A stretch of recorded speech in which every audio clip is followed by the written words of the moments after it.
Boa tarde a todo mundo. Então, para quem ainda não me conhece, eu sou a Kelly Sganderla, eu sou consultora de inovação em processos na iProcess, e eu vim hoje, então, conversar com vocês sobre RPA, que é uma das tecnologias para automação de processos que eu tenho me especializado bastante nos últimos anos, com o enfoque dos robôs eliminando o lado robô das pessoas, mas aí eu resolvi dar um update aqui na apresentação, né?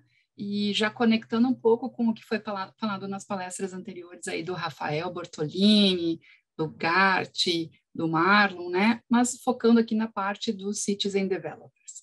Então, o Rafael, né, trouxe para a gente na palestra do início da tarde que isso é uma tendência que está se construindo fortemente e as plataformas de RPA, elas já estão vindo, né, a nova geração das plataformas de RPA já estão vindo preparadas para isso. Então, eu vou, primeiramente, aqui, deixar meu contato do LinkedIn, se vocês quiserem aí zapear esse QR Code, vocês vão me encontrar lá, quem quiser acompanhar o meu trabalho.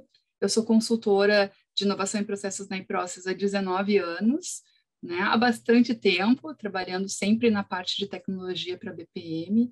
Eu vim da La Salle, né, a minha formação é ciência da computação na Unila Salle. Eu vi que tem algumas pessoas aí que são da rede, então sou filha da casa, e agora eu estou fazendo mestrado na URGS com a professora Lucinéia, que fez a apresentação da palestra anterior aí, espero deixá-la orgulhosa também pelo meu trabalho, certo? Bom, mas a ideia aqui, então, é conhecer um pouquinho, também conversar com vocês, fazer uma troca, que minha ideia não é só eu falando, quero fazer uma troca com vocês, e a gente falar um pouco daí sobre o Robotic Process Automation nesse contexto que o Rafael já deu uma bela de uma introduzida aí, né, que são os desenvolvedores cidadãos, os Citizen Developers. Então, para eu avaliar aqui o quanto que a gente precisa dedicar falando introdutoriamente sobre o que é RPA, né? Porque a gente já tem aí a tecnologia no mercado, já se falando bastante sobre isso nos últimos anos. Eu queria conhecer um pouquinho aí quem são vocês em relação a essa visão, né, das tecnologias e de processos e de BPM, e um pouquinho também sobre o background aí, do quanto que vocês já estão acostumados a ouvir falar sobre essas tecnologias. Então, por favor, quem tiver aí, entra no Mentimeter e informe aí esse código 92365793, está ali no topo da minha tela, né? Por favor, indiquem aí de que área vocês são. Vamos ver como estamos distribuídos aqui na nossa audiência hoje. A gente tem mais ou menos quantas pessoas, pessoal, no momento, só para eu ver quantas respostas seria legal a gente ter aí levantado. Acima de 220, Legal. 225. Então tá, vou esperar um minutinho ou dois aí para o pessoal que de repente não estava preparado para essa interação, né?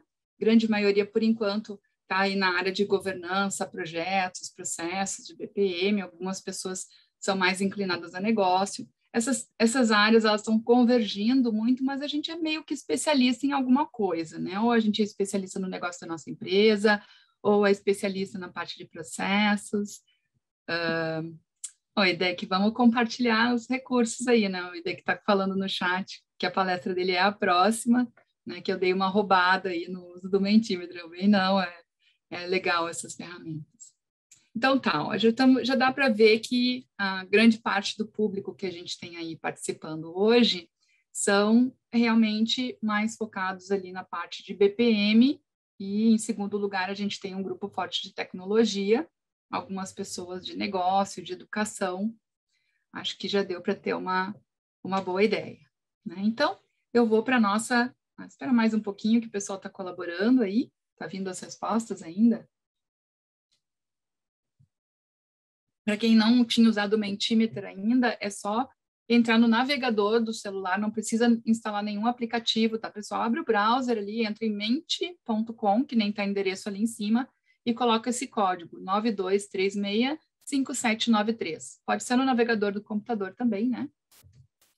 Então, mas beleza, já deu para tirar aqui um termômetro sobre o nosso público. Então, eu vou para a próxima pergunta, que é o quão familiar vocês estão em relação a essas tecnologias, que é o que a gente vai discutir, principalmente aqui na apresentação de hoje. Então, inteligência artificial, Robotic Process Automation, Workflow BPMS, hiperautomação. Bacana. O Workflow BPMS é uma tecnologia que já está na pista há um tempão, né? E a galera já está na pista junto, que nem falou o nosso apresentador lá da primeira palestra, o Gustavo, acho que era Gabriel, né? E já temos aí também algumas pessoas que já têm visto sobre inteligência artificial. Não é um tema muito novo, mas é um tema que está cada vez mais próximo do nosso dia a dia, certo? Robotic Process Automation, então, já também não é muita novidade, pelo jeito o pessoal já está mais ciente. Acho que o pessoal de tecnologia provavelmente já está mais inteirado sobre o tema, né? Então não vou falar muito profundamente sobre isso. Selecionei só uns slidezinhos introdutórios só para a gente alinhar aqui o discurso e vou, então, ser bem rápida e objetiva, já que o tema já está aí na discussão. Então, tá, muito obrigada pelas colaborações aí, pelas respostas. Vou seguir aqui com a minha apresentação e eu estou acompanhando as interações de vocês aí no chat também, tá, pessoal? Bom, a gente está aqui no BPM Day, né? E BPM de Business Process Management. A gente tem várias definições por aí, né? Entre elas também as próprias definições do professor Marlon, inclusive eu sou super fã dele, tem o livro aqui, tô devorando ele, livro maravilhoso, pessoal. Junto com o BPM Ciboc, que está base de muito do meu conhecimento, vem desses profissionais aí. Bom, mas o BPM Day, né, o BPM, desculpa, né, o gerenciamento de processos, na verdade, se trata de entender como que a organização funciona, certo? E como que a organização funciona é entender que são as pessoas executando o trabalho e usando informações para entregar os resultados do nosso negócio. Quando eu montei esse slide, eu comecei a pensar, né, eu queria fazer uma coisa assim que realmente conectasse aí o BPM. Eu fiquei pensando, né, tanto tempo aí já nessa área, o que foi que me fez eu me encantar por BPM? Porque eu sou apaixonada pelo tema, não pode começar a falar sobre processo, são aquelas pessoas que no restaurante, tá ali, né, no restaurante, no barzinho, tá comendo, de repente houve um papo, alguém falando de BPM, BPMS, processos, na outra mesa eu começo a prestar atenção, porque é um tema que eu sou apaixonada. E aí eu me dei conta que eu acho que isso vem lá da minha infância, porque o meu pai, nos anos 90, ele tinha 80 e 90, né? Ele tinha uma oficina de conserto de câmeras fotográficas. Quem é que conserta esse tipo de coisa hoje em dia? Né? Mas naquela época as coisas eram feitas para durar bastante tempo e a gente consertava, né? Para que o produto durasse 10, 20 anos, talvez mais. Inclusive, meu pai não chegou a ver a queda total desse mercado, a grande transformação que aconteceu com a entrada das câmeras digitais, o negócio acabou terminando um pouco antes disso, né? Mas eu lembro que eu era fascinada em ficar circulando em volta das mesas dos técnicos ali na oficina e eu queria ver o que eles estavam fazendo, porque eu gostava de ver como as câmeras funcionavam, como funcionava uma câmera fotográfica. Eu sou apaixonada também, é outro tema que eu sou super apaixonada, é o BPM e fotografia, né? Mas não é a fotografia só, tipo, bater fotos bonitas, é a engenharia da fotografia, o lance da luz, da lente, né? Todas essas coisas. E aí eu acho que isso é uma das coisas que me conecta com o BPM também, porque eu quero saber como a empresa funciona. Isso é a parte mais legal das consultorias, é isso. É a gente, em cada empresa que a gente vai trabalhar e fazer uma consultoria para trabalhar com processos, a gente acaba entendendo como a empresa funciona. E isso que é o legal, que é o apaixonante. Então, entendi que, assim, no resumo da coisa toda, nessa indústria vital, essencialmente o BPM significa que é sobre como a organização funciona, certo? E como a organização funciona, então, são as pessoas executando o trabalho e usando as informações para entregar os resultados do negócio, porque as empresas existem, certo? Para entregar algum tipo de resultado, algum tipo de negócio. Bom, aí eu queria conectar aqui com uma das pesquisas mais recentes que eu andei acompanhando sobre essa questão do trabalho nas empresas, né? E talvez se vocês já viram outras apresentações minhas em outros eventos, alguns desses slides pareçam comuns, mas é que eu gosto de usar eles para a introdução mesmo do tema. Então, a McKinsey Global Digital, que é uma das instituições de pesquisa, ela fez um estudo de várias empresas nos Estados Unidos, mas a realidade não é muito diferente da nossa, né? E pegou, assim, o trabalho das pessoas e tentou medir, né, com as características da rotina do dia a dia dela, o quanto do trabalho delas era robótico e repetitivo, ou seja, repetindo, fazendo coisas sem valor agregado ou de baixo valor agregado, certo? E aí eles chegaram nessa conclusão que, na verdade, aquela ideia, aquela fantasia de que os robôs vão chegar e vão acabar com o emprego das pessoas, isso vai afetar muito pouca gente, porque menos de 5% das pessoas consistem em atividades que são totalmente repetitivas e robóticas, certo? Entretanto, um ponto de atenção aqui é perceber que 6 a cada 10 ocupações têm pelo menos 30% do seu trabalho que poderiam ser atividades automatizáveis, porque são sempre da mesma forma, né? E então, a gente se dá conta, puxa, mais de 60% das ocupações nas empresas, a gente tem 1/3 do trabalho em que as pessoas estão fazendo trabalho de robô, trabalho que deveria ser automático, que deveria ser sistematizado. E aí a gente vê que a gente tem que meio que... Por que que isso ainda acontece, né? De as pessoas fazerem o que o Eduardo Brito, que é nosso diretor de negócios lá na iProcess, ele fala de integrações, né? Que é a pessoa fazendo a integração entre 2 ou 3 sistemas, né? Entre sistemas externos com sistemas internos, fontes de informação diferentes, às vezes entre os sistemas da própria empresa, mas que coletam dados que são alimentados também por outras pessoas, mas basicamente é pegar dados de sistemas e colocar em outros sistemas, né? Fazendo as integrações. Porque existe realmente esse déficit da tecnologia de conseguir correr atrás e prover os recursos sistêmicos necessários, né? Dentro da área de TI, quem vem da parte de tecnologia sabe que ninguém na TI fica lá, né, tipo, esperando que vira algum trabalho. Na verdade, a fila de trabalho da equipe de tecnologia está sempre ali, você tem que ter vários critérios políticos, às vezes, ou outros, né, para determinar quais vão ser os projetos priorizados. Então, às vezes, o seu projeto dentro da sua área de negócio pode ser importante, a sua atividade ali, você está gastando 30% do seu trabalho fazendo um trabalho repetitivo que deveria ser sistematizado, mas não temos os recursos para conseguir fazer isso. E aí gera o que o Rafael trouxe para a gente na apresentação do início da tarde, que é a Shadow IT, né, que é a TI fantasma, ou seja, a busca de utilização de recursos externos, muitas vezes sem o conhecimento da tecnologia, e que são formas de fazer com que o negócio não pare, que o negócio consiga responder à agilidade necessária que o mercado requer, né, cada vez mais hoje para você manter a organização competitiva, não só apenas competitiva, mas também que ela entregue um valor desejado pelos seus clientes, que faça um bom produto, entregue um bom produto, um bom serviço.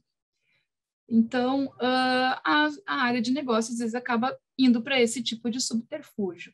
E isso é positivo no momento em que você precisa ter essa agilidade, mas, ao mesmo tempo, pode expor a empresa a riscos de exposição de dados, né, LGPD, risco de acesso a informações indevidas, de pessoas que não deveriam, né? Então, os riscos de você ter muitos recursos, muitas coisas de movimentação de informações que estão à sombra até onde a área de tecnologia consegue ver, ela para a organização costuma ser um risco. Deu uma travada, Luciano falou que... Ah, tá. Luciana falou que tinha dado uma travada. Então, tá, vou continuar aqui.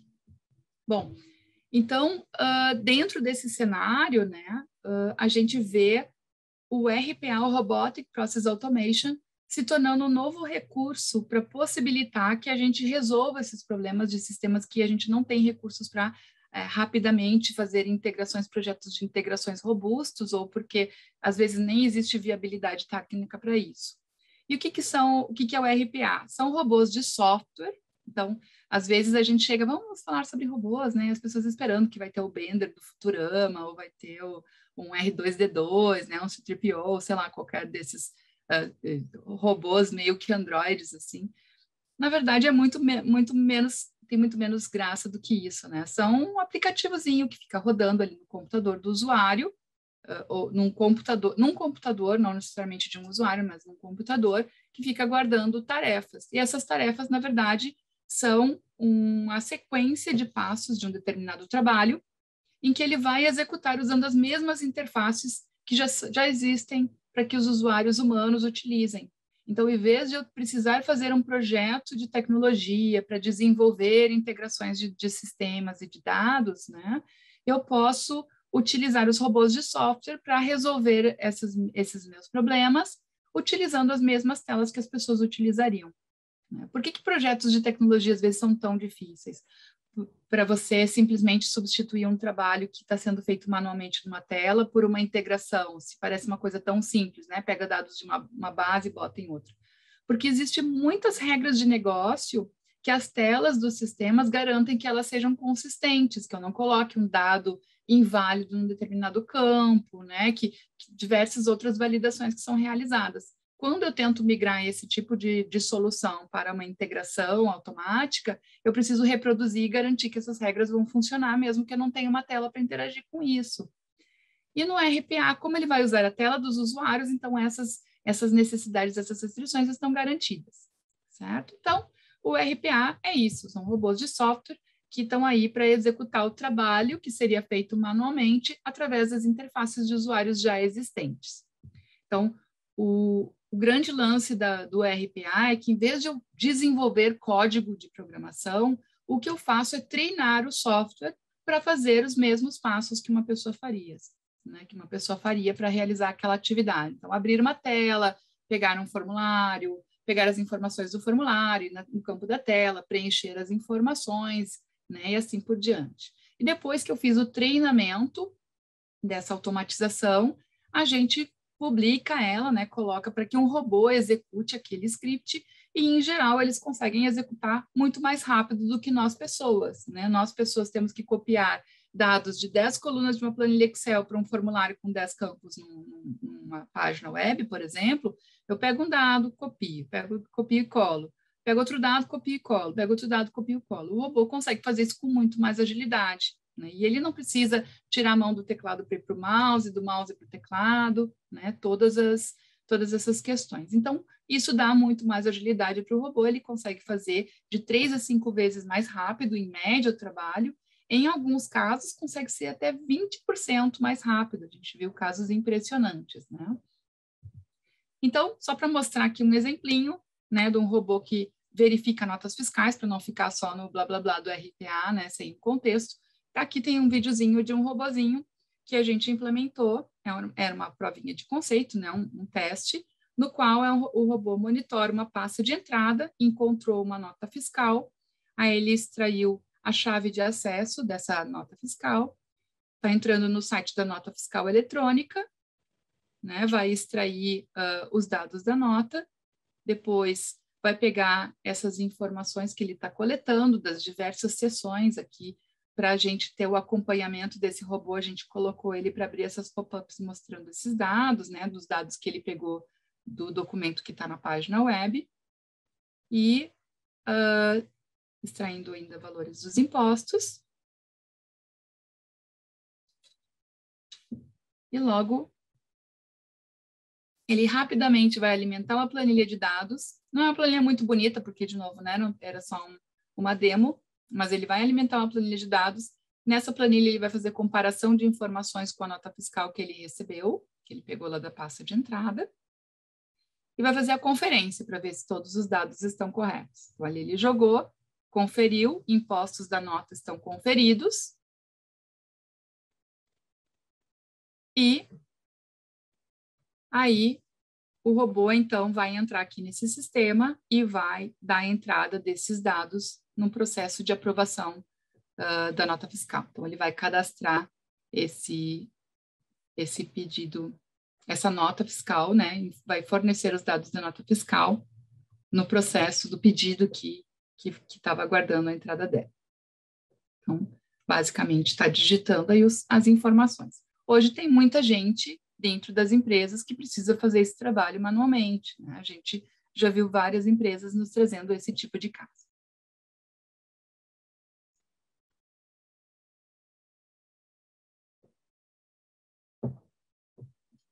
Bom, eu vou seguir aqui, porque a gente está com o tempo mais apertado, começamos um pouquinho depois, né?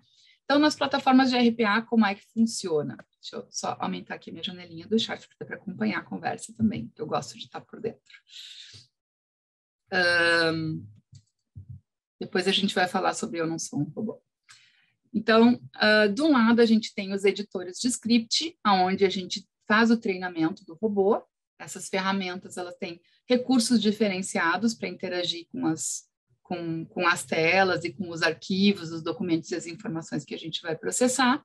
Depois que a gente cria esse script do treinamento, a gente vai publicar no centro de controle e a partir do centro de controle, que é o controlador da plataforma, ele vai definir quais são os robôs que podem executar. E aí tem dois tipos de robôs, né? A gente tem os robôs assistidos, que funcionam como assistentes das pessoas, ou seja, a pessoa, por exemplo, a Kelly, tem um robô assistido instalado no seu computador e ela pode rodar automações ali através daquele robô assistido, vai executar no computador dela.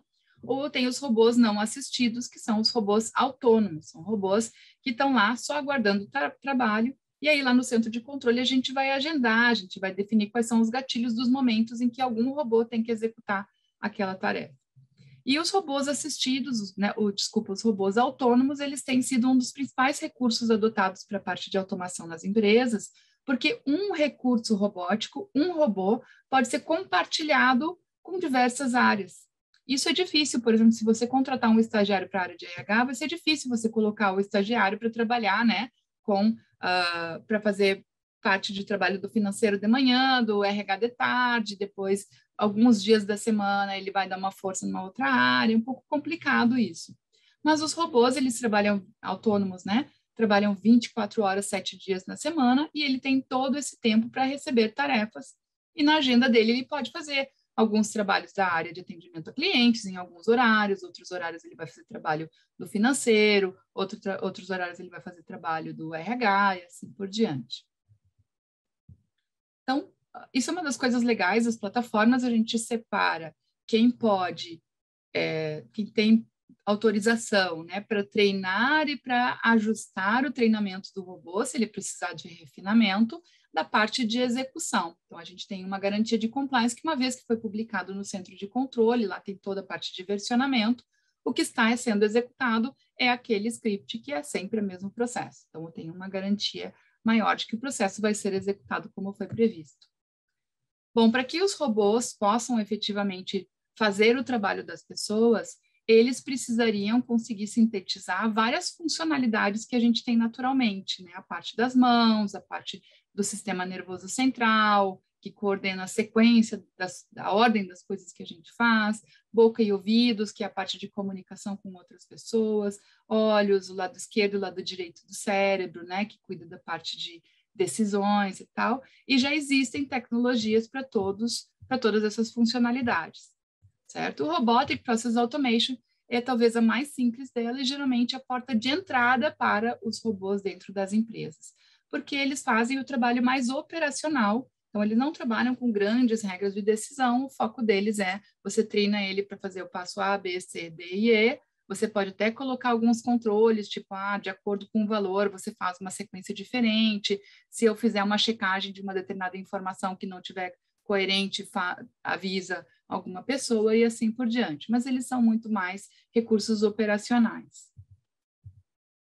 E aí, como tem sido a jornada de RPA nas empresas, né? As empresas já estão percebendo cada vez mais que como é que se usa o Robotic Process Automation, então, o que é o RPA, como é que se usa, será que funciona?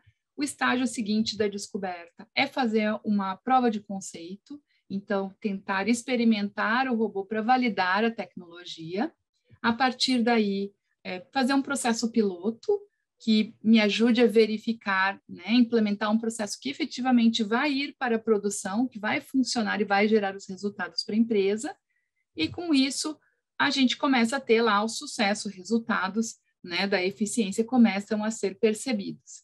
E aí a gente começa a ter uma notícia se espalhando, né? Porque as equipes que começam a perceber que o robô está trazendo resultado para uma determinada atividade se interessam, né? O nosso robozinho está lá lançando notas fiscais e logo, logo a gente começa a ver outras áreas, outras equipes de negócio se interessando pelo tema e também, eu também quero um robozinho, também tenho trabalho repetitivo aqui para automatizar. E logo, logo a gente atinge um conjunto de centenas de processos que podem ser automatizados. E aí, essa transição do primeiro processo para o crescimento exponencial, ele encontra alguns desafios dentro da empresa. Eu queria ver aí com vocês, vamos fazer um outro Mentimeter, o código aqui agora é um pouquinho diferente, 2331-6897, em que ponto dessa jornada vocês estão.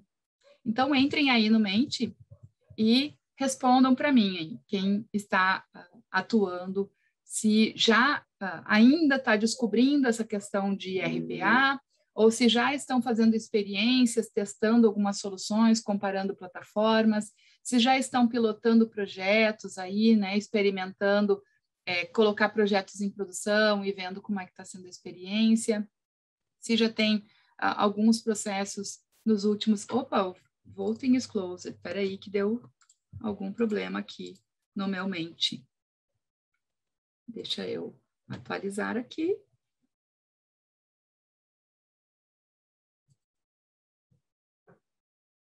Me apresentar. Mostrando os bastidores. Então tá, o código é 23316897. Vou copiar o link até e colocar no chat aí também para vocês. Quem preferir entrar aí nessa questão. Tá? Então, quem puder aí participar, ainda está dando voting closed. Desculpa, pessoal, agora talvez... O que ele está dando voting closed? Não entendi.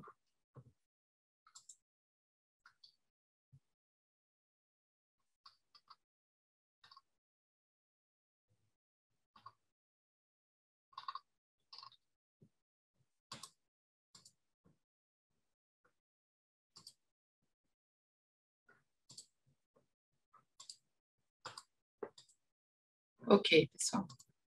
Não, acho que não vai rolar aqui. Depois eu vou consultar o especialista aí do Fábio, vai me dar a dica.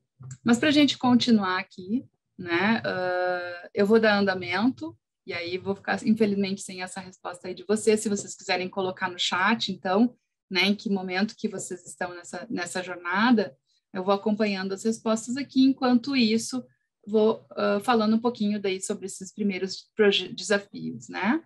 Então, quem ainda está experimentando pode acabar encontrando alguns desses desafios, né? Resistência interna, aquela ideia, fantasia de que o robô vai tirar o meu emprego, a dificuldade de encontrar um processo que prove valor, porque é um investimento, e como um investimento você tem que demonstrar que ele realmente, né, traz benefícios, a gente tem algumas organizações que já estão com alguns processos, a maior parte do pessoal aí está na descoberta experimental, pelo que eu vi até agora. Então, isso já fica aqui algumas dicas, né? Depois, demonstrar o retorno do investimento, que está muito conectado ao processo ideal, às vezes escolhe um processo muito complexo, que dá muito trabalho para você demonstrar resultado, né? Para você configurar o processo. Então, cria um processo piloto muito audacioso. Às vezes, é melhor a gente começar com um processo que é mais simples, certo? E que eu tenho ali uma certeza de que eu já vou estar gerando uma boa economia de horas. Então, a escolha do processo ideal, ele pode ser um fator decisivo para a iniciativa engajar dentro da empresa. E aí eu consegui demonstrar retorno efetivo do investimento. Depois, entender e passar a mensagem interna de que RPA não se trata só de headcount, não se trata de reduzir pessoas dentro da empresa, se trata de habilitar os profissionais que estão na organização a poderem dedicar o seu talento de fato nas atividades que são de valor para a empresa, liberando eles do trabalho robótico repetitivo. E ajudar a entender né, que tem outros ganhos relevantes, como redução do tempo de resposta ao cliente, aderência aos processos, viabilizar alguns projetos de transformação digital, né? Então, existem vários outros benefícios que eu posso obter de RPA, tá bom? Então, os desafios principais que a gente tem acompanhado são esses. É legal que quem está começando aí já comece a endereçar. A gente fez um webinar na iProcess, se vocês quiserem depois dar uma olhada lá no nosso canal do YouTube, falando justamente sobre os desafios dos primeiros projetos e como vencê-los.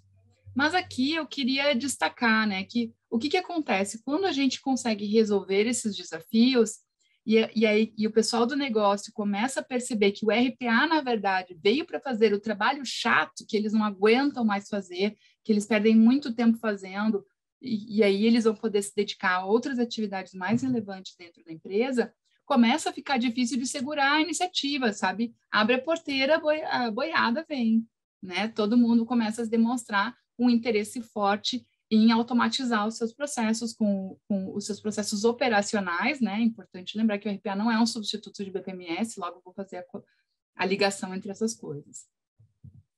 Então, o que acontece? É importante entender que o principal desafio não é tecnológico. O principal desafio na automatização de trabalho, né, com o RPA, está na parte das regras e do ambiente de negócio. Porque para eu poder treinar um robô para fazer o trabalho que uma pessoa faria, eu preciso entender primeiro exatamente como é esse processo. E o exatamente é numa profundidade muito maior do que o que a professora Lucineia estava falando antes, que é o nível dos processos de trabalho. É o nível operacional, é tipo abrir a tela, clicar no campo, selecionar opções e assim por diante. Quem assistiu o vídeo do Josh Darnett, eu vou botar aqui o nome dele, Josh Darnett, é um vídeo em inglês, mas tem legenda automática no YouTube, tá? Que é o Exact Instructions Challenge. Ele faz um desafio para os filhos dele de criar uma instrução de como fazer um sanduíche de pasta de amendoim e geleia. Então, eles têm que colocar o passo a passo de como fazer um sanduíche. E ele faz o trabalho do robô executando aquelas instruções. É hilário, é muito divertido. Procurem dar uma assistida depois, tá? Eu pensei em puxar para cá, mas aí eu quero falar mais para vocês muita coisa. Então, é aquele o nível, entendeu? Assistam esse vídeo e vocês vão entender que aquele é o nível que a gente precisa passar para o robô. E isso é um desafio que está muito conectado com o negócio. É o negócio que sabe todo dia como funciona o seu processo. Depois, além de entender como é o trabalho, eu tenho que entender também quais são os casos positivos e negativos, ou seja, quais são as exceções para aqueles casos, né? Como é que o robô vai saber avaliar se ele pode seguir adiante, se alguma coisa der diferente do esperado, se ele pode seguir adiante ou se não pode. Quem diz isso não é a área de TI, é um negócio. Tipo, eu posso seguir o meu processo se o sistema me mostrou uma mensagem dizendo que o valor está acima do previamente negociado, por exemplo. Pode ser que o negócio diga que sim, pode ser que o negócio diga que não, pode ser que o negócio diga, depende, porque eu tenho que, depois de identificar isso, verificar mais uma outra coisa em uma outra tela, entendeu? Então, eu tenho, o trabalho não consiste só em entender como é o processo dia feliz, mas também o que pode acontecer de variação, porque o robô ele precisa ser autônomo para conseguir fazer o trabalho, não só o processo certo, mas também saber o que fazer quando não estiver exatamente como previsto. Muito obrigado, André, queridão, por compartilhar aí o vídeo do Josh Darnett. Eu podia ter copiado antes, acabei não conseguindo. O André Brown aí já colou para nós. Em terceiro lugar, ter informações necessárias para treinar o robô, porque o robô ele vai fazer o trabalho de entrar, pegar os arquivos, ler as informações, entrar nas telas, preencher, e para isso você tem que ter dados que sejam compatíveis com a realidade. Então, eu não consigo treinar um robô se eu não tiver informações que ele possa utilizar para ir preenchendo, certo? Então, faz toda a diferença. E aí, aqui em quarto lugar, como principal desafio, garantir que os ambientes que vão ser usados na automação se comportam da mesma forma que em produção, né? Bom, aí sim, isso é uma questão que a gente tem que endereçar aí com o apoio de tecnologia. Mas olha só, dos 4 principais desafios, 3 são muito mais questões relacionadas ao negócio e que o negócio sabe como resolver do que a tecnologia. Então, eu queria trazer para vocês aqui, né, que os primeiros projetos de RPA, geralmente eles nascem de forma experimental, muito controlado pela equipe de tecnologia, geralmente, né, pela equipe de tecnologia, e eles vão nos ajudar a criar o que a gente chama de centro de excelência em RPA, né, com a medida que os projetos vão se estruturando, a gente vai criando uma estrutura de padrões, de governança, de regras, de políticas, do que é bom, o que não é, como fazer o processo, o que pode ir para a produção, o que não pode, o que os robôs podem fazer, o que eles não podem, né? E isso, então, se cria uma estrutura que, como a gente chama, né, de centro de excelência, então, COE de RPA. E o COE, então, fica no início aí, principalmente responsável por avaliar as ideias que o negócio vai mandando para o centro de excelência. E aqui eu peguei uma parte de uma apresentação que até da própria UiPath, que é uma das plataformas de RPA mais conhecidas aí, né? Um pouco dessa jornada aqui está muito vinculado a uma apresentação que eles fizeram, e eu dei uma puxada aqui para discutir com vocês. Então, ele leva essa ideia, o COE entende que é uma boa, avalia, implementa essa automatização daí, ela faz a entrega em produção, e aí esse robozinho, que agora está lá no ambiente produtivo, começa a trabalhar, e aí o negócio, então, começa a utilizar essa automatização. E aí a gente tem um ciclo, né, que o negócio percebe novas oportunidades, ou de melhorar aquela automatização que foi criada, ou de criar novas automações, e esse ciclo se repete. Mas a dificuldade, muitas vezes, de escalar isso para que eu consiga trabalhar com cada vez mais automatizações, começa a ficar engargalada na disponibilidade de time que eu tenho com capacidade para avaliar e implementar essas automações, que costuma ser um problema da área de tecnologia. Então, quando a área de negócios começa a perceber como é que funciona essa questão dos robôs, né, e começa a perceber, puxa, mas não é tão difícil quanto eu pensava. De repente, eu posso me envolver mais profundamente, né? A gente percebe que o negócio, usando as plataformas de RPA, as plataformas de RPA estão buscando evoluir nesse sentido, né, de criar plataformas cada vez mais fáceis de serem usadas por pessoas não programadoras, né? Ela pode ser capacitada para ela mesma criar suas próprias automatizações. E aí você ganha capacidade de mais pessoas, não apenas a TI, mas mais pessoas construírem automatizações. E são pessoas que estão dentro do negócio, então elas têm a condição de resolver 3 daqueles 4 desafios que a gente comentou anteriormente, certo? Porque está ali, os sistemas que elas usam, os passos que elas executam, as exceções que elas enfrentam no dia a dia e os dados que elas utilizam todo dia. E aí, né, para evitar que você tenha um descontrole, o que você faz? Você conecta o negócio com o centro de excelência. Então, o negócio cria um MVP do seu processo, automatiza, treina, cria o MVP do processo automatizado, entrega essa automatização para o centro de excelência, que vai avaliar se estão sendo adotados os padrões, né, a solução da forma adequada, se ele está seguindo as regras, as políticas que foram definidas para automatização dentro da casa, e ele promove, então, essa automatização para dentro da governança e começa, então, essa automatização a ser executada e gerenciada junto com o centro de excelência. Então, eu ganho muito mais capacidade de entregar para o meu negócio as automatizações, certo? E aí, o que eu preciso, então, para isso? Eu preciso, primeiro, obviamente, né, capacitar as pessoas do negócio no uso das ferramentas de automatização, mas não é só isso. Não é só treinar o cara e dizer, ó, tá aqui a ferramenta que a gente usa de automação, você tem aqui um treinamento de 2 ou 3 dias para você aprender a criar scripts, agora, né, boa sorte. Não é a gente. A gente tem que estar conectado com essas pessoas. Então, a gente precisa, além disso, orientar o pessoal do negócio sobre como é que eles avaliam se é uma boa ideia automatizar, para evitar que a gente tenha robôs estúpidos sendo criados, né? Se com a tecnologia ainda, muitas vezes, conduzindo os processos, né? A gente vê que, às vezes, chega em produção automatizações que são automatizações que não era para o RPA, certo? Imagina quando você tem pessoas que não têm, às vezes, as habilidades para perceber isso. Então, é importante criar critérios e formar essas pessoas para utilizar, aplicar esses critérios para identificar o que é realmente uma boa ideia. Depois, eu tenho que prover um ambiente operacional adequado, em que, no momento em que a pessoa que está implementando aquela automatização está treinando um robô em um determinado ambiente que envolve não só as telas e sistemas que ele está usando, mas o sistema operacional que está executando, versão, idioma, várias outras questões, né?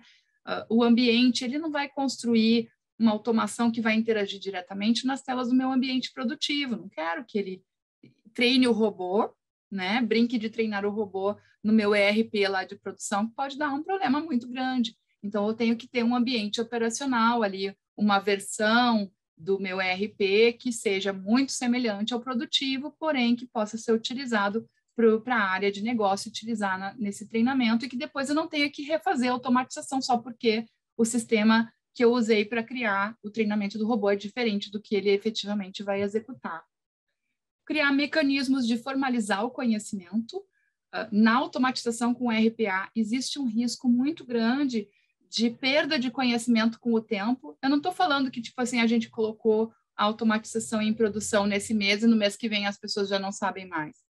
Só que se a automatização ela for muito boa e souber fazer o trabalho muito bem, talvez daqui a um ano ou dois, com essa automatização rodando, as pessoas que antes faziam aquele trabalho não estão mais na empresa, mudaram, foram promovidas, espero que sejam promovidas e façam trabalhos muito mais legais, né?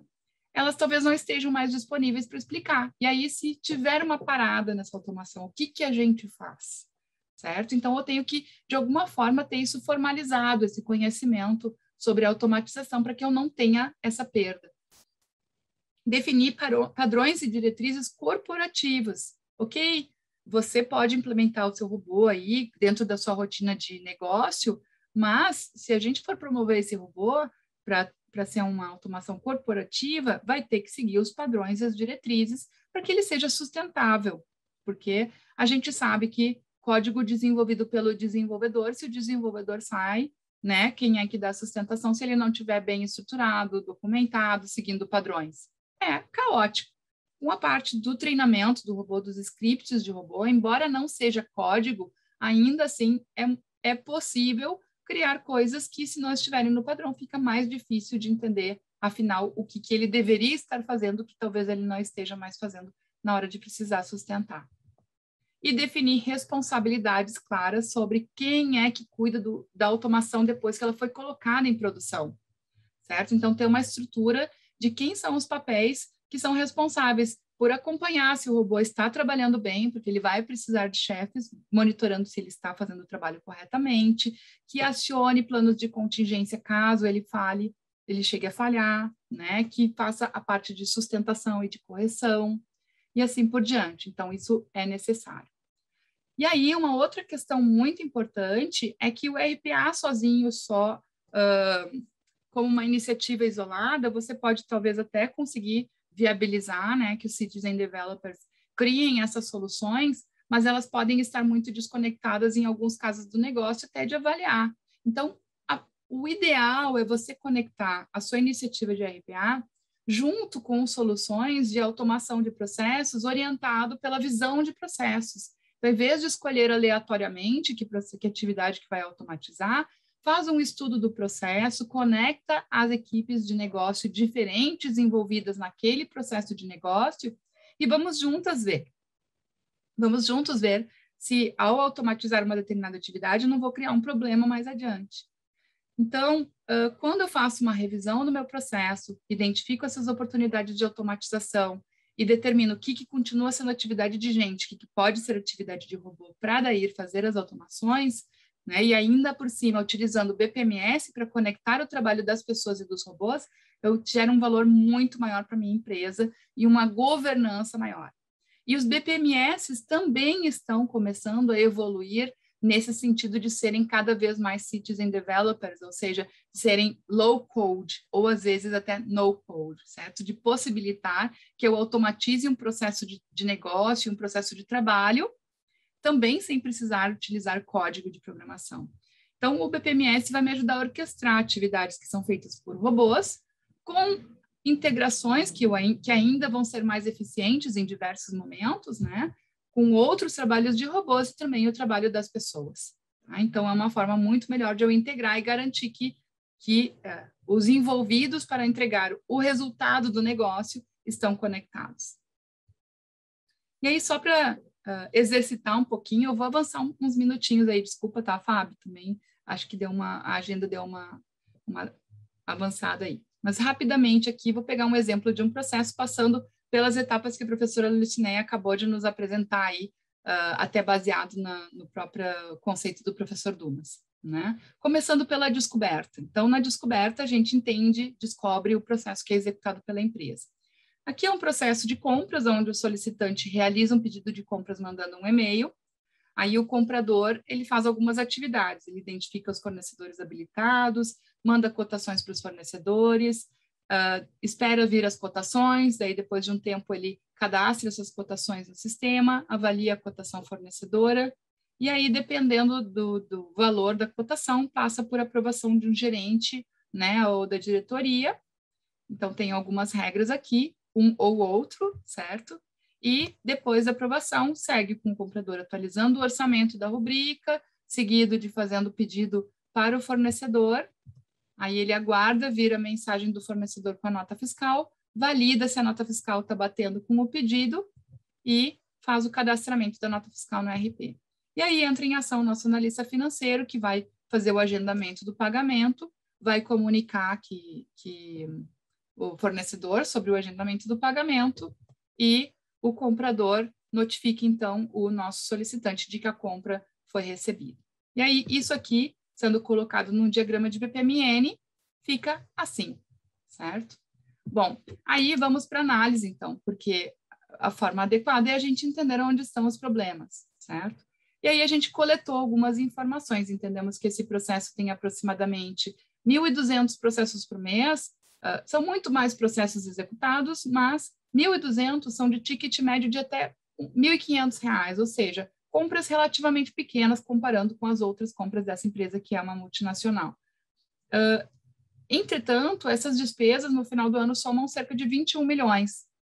E eu tenho para fazer esse trabalho dessas pequenas compras, duas pessoas fazendo cotação de processos, que são processos muito simples, e duas pessoas também praticamente dedicadas na parte de formalização da compra, que é verificar o pedido, cadastrar a nota, notificar que a compra foi efetuada e assim por diante.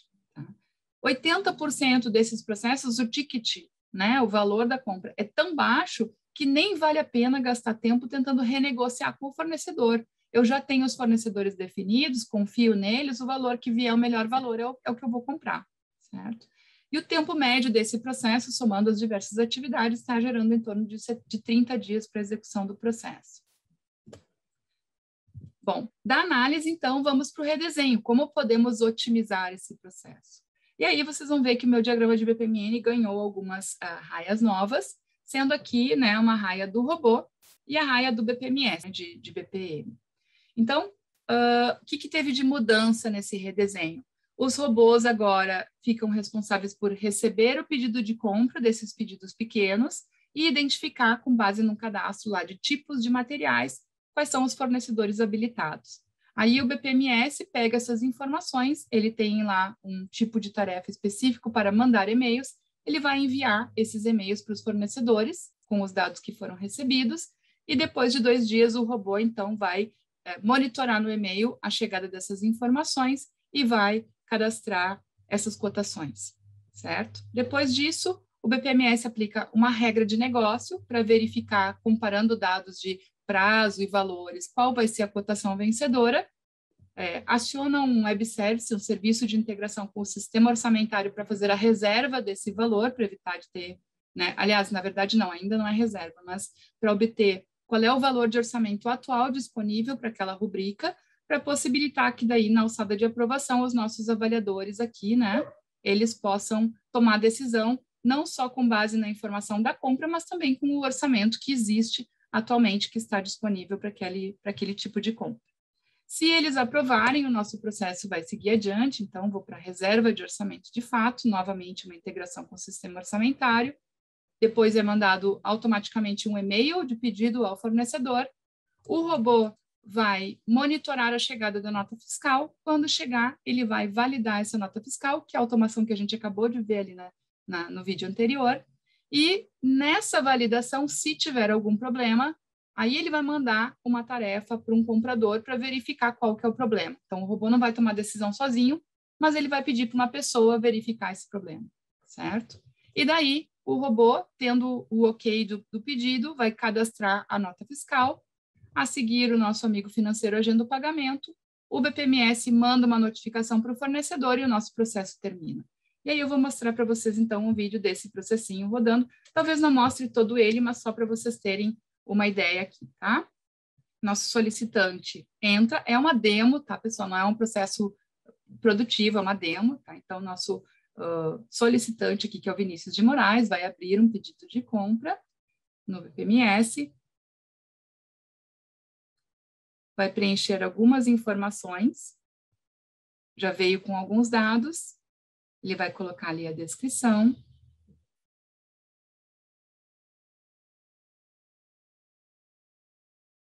A gente não mexeu no tempo, aqui realmente é o tempo da pessoa digitando, né?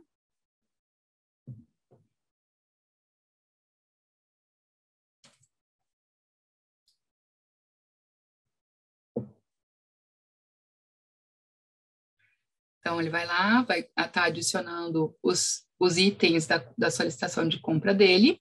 Aqui, o BPMS está configurado para permitir adicionar no formulário só coisas que estejam previamente definidas como essas compras simples, que são as tratadas pelo robô, e aí ele iniciou o processo. A próxima atividade é o robô. Aqui a gente vai acionar uma automatização, nessa aqui que é a plataforma da UiPath, que, nesse caso, a automatização foi feita por um desenvolvedor especialista em tecnologia, mas que, em alguns casos, a gente poderia ter essa automatização sendo desenvolvida pelo negócio, né, dentro daquele ciclo que eu acabei de mostrar para vocês ali da coordenação com Citizen Developers.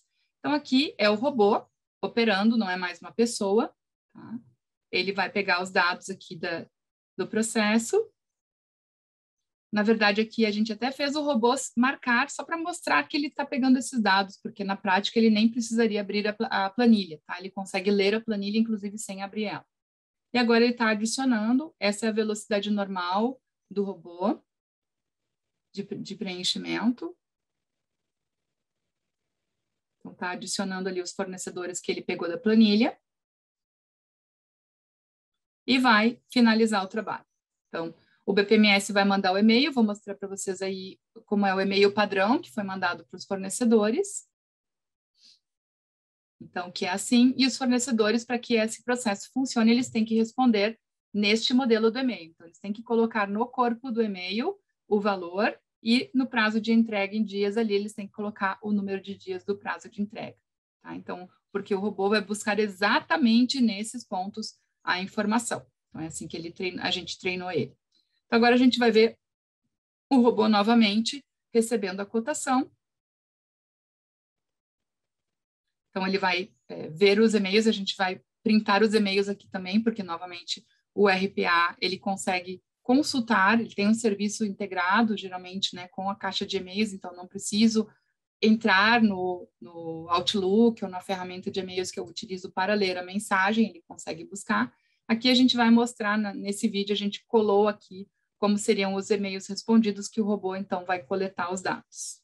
Tá? Então, está pegando as informações e se a empresa enviou uma proposta junto, ele vai anexar o arquivo da proposta que ele extraiu como anexo do processo, certo?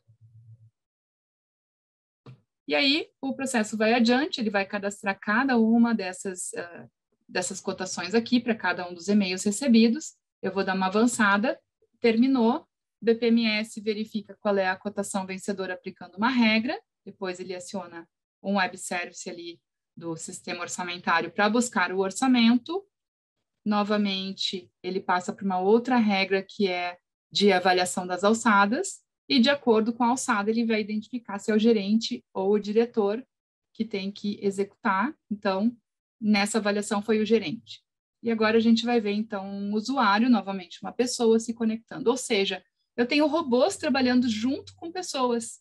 E essa comunicação entre eles, essa coordenação do trabalho está acontecendo orquestrada através do BPMS, que é um BPMS de low-code, certo? Ou seja, que a equipe de negócio da área de compras, nesse caso, também colaborou diretamente para a construção. Aqui eu estou falando como é uma demo, né? Não é que realmente a gente fez a construção, mas que poderia, então, a equipe de negócio participar ativamente da elaboração da construção desse processo, com o apoio da equipe de TI, daí fazendo a parte de integrações, a parte de alguns tratamentos especiais de dados, certo? Então, só para mostrar para vocês aí, então, como resultados desse processo, a gente tem eliminação do envolvimento do comprador nas atividades de cotação de compras pequenas, ou seja, esses compradores agora podem trabalhar naquelas compras grandes, em que eu tenho que fazer uma avaliação de documentação do fornecedor, buscar novos fornecedores e assim por diante. Redução do envolvimento também nas etapas pós-aprovação ali de cadastramento da nota fiscal, aderência do processo em 100% das cotações, todos os processos seguem aderentemente, né, ao processo, o tempo da duração do processo reduzido na expectativa de 30 para 10 dias, estimado uma redução de esforço gasto pela empresa de 7.000 horas de trabalho, que não seria mais feito manualmente, e isso geraria, pelos nossos cálculos, um ganho de R$200.000 economizados só nas horas que seriam pagas para fazer esse trabalho manualmente, que é um trabalho de robô, certo? Então, para fechar aqui, na expectativa de que vocês estejam empolgados na ideia de não apenas começar a automatizar, mas também de planejar aí, se não num horizonte assim tão curto, logo mais, o Citizen Developer, algumas sugestões, algumas recomendações. Primeiro, que se construa redes de troca de lições aprendidas. Porque se você vai ter vários profissionais de áreas de negócio que não estão na TI, certo? Trabalhando na automatização e aprendendo e descobrindo novas formas melhores de fazer a automatização, é importante que essas pessoas estejam conectadas e trocando. Então, criar um comitê, criar um grupo de discussões para que essas pessoas possam colaborar, tirar dúvidas até entre si. Depois, criar squads multidisciplinares que tenha não apenas as pessoas de negócio, não apenas as pessoas de TI, mas que exista uma colaboração, ok? Depois, desenvolver uma cultura disposta a experimentar. Esse eu acho que é o principal desafio. Nós vemos ainda as pessoas muito focadas em sucesso. Sucesso a gente obtém depois de muita experiência. Então, a empresa tem que estar disposta a aceitar que talvez as primeiras tentativas possam ser frustrantes. A gente aprende com isso, com elas, aprende com essas experiências para gerar grandes resultados. Eu estava vendo uma experiência de uma empresa na Finlândia, né, que começou essa jornada do Citizen Developer em 2016, certo? E lá eles começaram, naquela época, com 5 pessoas treinadas no negócio para automatizar os processos. E eles terminaram o primeiro ano de trabalho com 16 automações publicadas a partir dessas pessoas, tá? Então, o que acontece? Eles estavam falando que em 2020, que eu acho que foi quando eles fizeram a apresentação do case deles, eles já tinham mais de 100 pessoas do negócio treinadas e trabalhando em implementações, mais de 400 automatizações publicadas em produção, gerando uma economia fantástica de horas. Ele falou lá o número de horas, eu não me lembro agora aqui, mas foi uma economia de tempo de trabalho fantástica. Mas que foram treinadas mais de 900 pessoas. Então, não é qualquer pessoa dentro da sua organização que vai estar disposta. conectando até com o que o Gabriel falou na primeira palestra, né? Tem pessoas que estão dispostas a encarar esses desafios e tem pessoas que não. Então, a gente tem que encontrar as pessoas dispostas a encarar o desafio. Começar com processos nas áreas que estão dispostas a encarar esse desafio, ensinar essas pessoas a medir e avaliar as oportunidades para não gastar muita energia em oportunidades de automação que não são para robotização, definir padrões e uma estrutura de tecnologia que apoie, então criar componentes reusáveis que possam ser utilizados de forma padronizada, bibliotecas de partes de automação que possam ser utilizadas até para agilizar esse trabalho e buscar um equilíbrio entre as automações que vão continuar sendo feitas pela tecnologia, porque são mais complexas, porque envolvem integrar não só o RPA, mas RPA com outras tecnologias, aí já machine learning, inteligência artificial, outras coisas que talvez, né, precise uma jornada um pouco maior para você ter o negócio ali junto, com essas que vão ser geradas no negócio. Aqui a ideia é ganhar capacidade, ok? Muito obrigada, pessoal. Estou aí à disposição, se vocês tiverem dúvidas. Novamente, se quiserem, conectem-se comigo lá no LinkedIn, é a minha principal rede. Manda mensagem e a gente vai trocando. Eli, pessoal? Tudo ótimo. Muito obrigado pela apresentação. Passou um pouquinho do horário e tem dezenas de perguntas ali no Q&A. Se puderes acessar, a gente vai dar continuidade e vamos deixar mais um ciboque, então, para a palestra do Fábio, que a gente já passou um pouquinho do horário do Fábio. Aí tu pode responder ali para a turma. O pessoal gostou bastante da palestra, muitos questionamentos bem pertinentes, tá bom? Muito obrigado, Kelly, pela tua participação. Aí. Obrigada, pessoal. Valeu, Fabião. Após mais de 2 décadas de estrada, nosso software chegou à sua 8ª versão. Foram mais de 7.000 horas de empenho, tempo e energia dedicados. Um trabalho constante para oferecer aos nossos clientes o melhor da tecnologia para a governança corporativa. E para fazer tudo isso acontecer, contamos com um grande time que tem a inovação em suas veias. Nós somos Interact.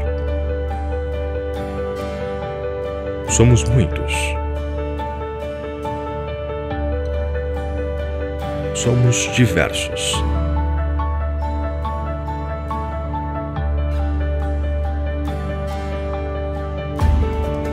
Somos mais de 100 pessoas, 100 famílias, 100 vidas.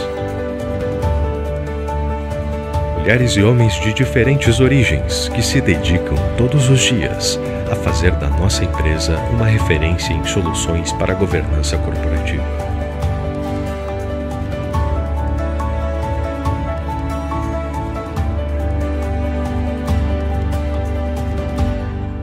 Interact, uma empresa, mais de 100 corações.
Mudar é preciso. As pessoas mudam, o mundo muda e a SML também muda.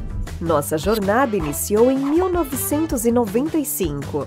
Em 2016, passamos por um momento de fusão e transformação de modelo de negócio e cultura. Porém, o mundo mudou novamente e de forma acelerada. Impulsionados pelo novo contexto, precisamos ir além. SML Brasil agora é Ziv. Queremos descomplicar o complicado, trazer praticidade e fluidez, dar superpoderes a qualquer pessoa que queira facilitar a sua rotina de trabalho por meio de softwares low-code. Ser Ziv é ser pioneiro. Nossa experiência ainda continua a mesma. Continuamos sendo um time de experts que entrega soluções de valor para toda a sociedade. Ziv, uma nova marca, uma nova forma de trabalhar. Mesma autoridade de quem já mudou outras vezes. Mude você também.